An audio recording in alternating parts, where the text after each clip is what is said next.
right, folks. Thanks for checking out the video. Today, I want to do some poll analysis. So, starting on the Republican side, um, you can see the trend line here. This purple line is Donald Trump, and the green line is Ron DeSantis. Now, currently, Donald Trump is polling at 54.7. Ron DeSantis is at 14.8. So in the aggregate, Donald Trump is leading by 40 points. Okay. The primary is effectively over before it ever really began. You look at the trend line here, and we see that Ron DeSantis peaked very early in the year, and his support got to about 30%, 30 or 31%. Okay. And for the last several months, his support has been waning steadily, consistently. In fact, some would say he's at risk of falling out of second place to Vivek Ramaswamy. Okay. Now, if we look at the general election polling between Trump and Biden, we see currently in the aggregate, it is Biden 44.4, Trump 44. So basically even, Biden plus 0.4.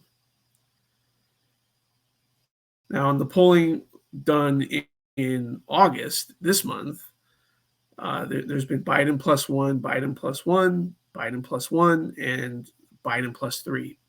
Interestingly enough, the Biden plus 3 poll was a Fox News poll. Okay. So if we actually look at the 2020 election, and again, obviously the election is not decided by a popular vote, but it's one metric that we can use to at least see a shift in the electorate. Okay, and we see the final result here was 51.3 Biden, 46.8 Trump.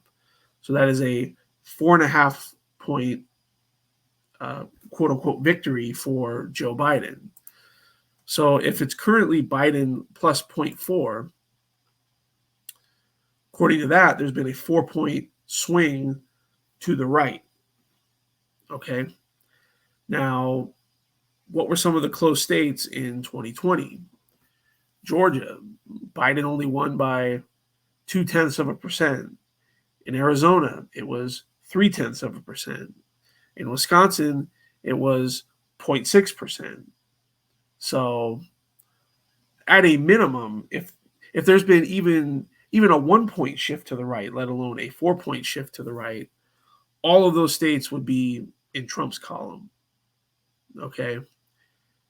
Now, if we go beyond that, you could just as easily throw Pennsylvania, Nevada, and possibly Michigan into that list as well. Okay. Now, the media is not going to portray it that way, and a lot of people see this, oh, Biden plus 1, Biden plus 3, oh, that means Biden's going to win. But we also have to look at where did Biden's quote unquote electoral popular vote victory come into play. Okay, you see here Biden got about 81.2 million votes, if you believe the official numbers, but just for the sake of argument, we'll go off of this.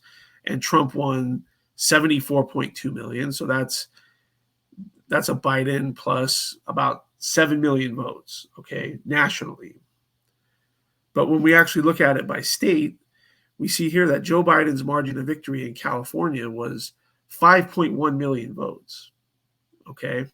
And if we look at New York, his margin of victory was about 2 million votes. So Joe Biden's entire, quote unquote margin of victory came from 2 states. Okay. Now, if we're looking at states that were close, all of the states I mentioned before would swing to the Republican side. Wisconsin, Arizona, Georgia, Nevada, and possibly Pennsylvania. Okay. So things are looking pretty good right now for Donald Trump. I mean, I know the media wants to fixate on these, phony indictments, and an indictment doesn't mean anything. There's a saying in the legal profession that you can indict a ham sandwich. Okay. So very interesting here, and something else that I wanted to point out when I've been looking at these past several elections, there's been a massive swing to the right among millennial generation voters, of which I'm a part of. Okay, so we look at here. I mean, the way they break them down here, 25 to 29 in 2020 was Democrat plus 11. 30 to 39 was Democrat plus 5. Now, if you take these same age groups and you look at what age they would have been in 2008, 2012, these were age groups that were voting 30 points to the left in 2008 and 2012. And they're now barely Democrat plus 10. So that means among millennial voters, the core age groups for millennials, there's been a 20-point swing to the right that appears to only be increasing. So, it wouldn't surprise me in the next election if we see that vote actually flip in favor of Republican. Okay. So that's something that I'm not seeing anyone in the media point out. They'll point out anything that is in favor of the Democrats. Okay.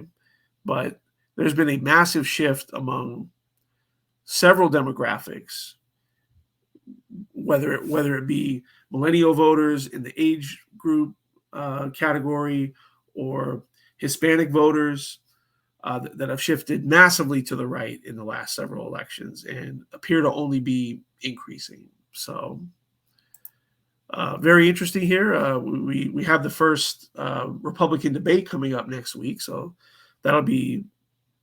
Well, I'll say it'll be interesting, but it won't be quite as interesting because Donald Trump's not going to be there. But let me know what you all think.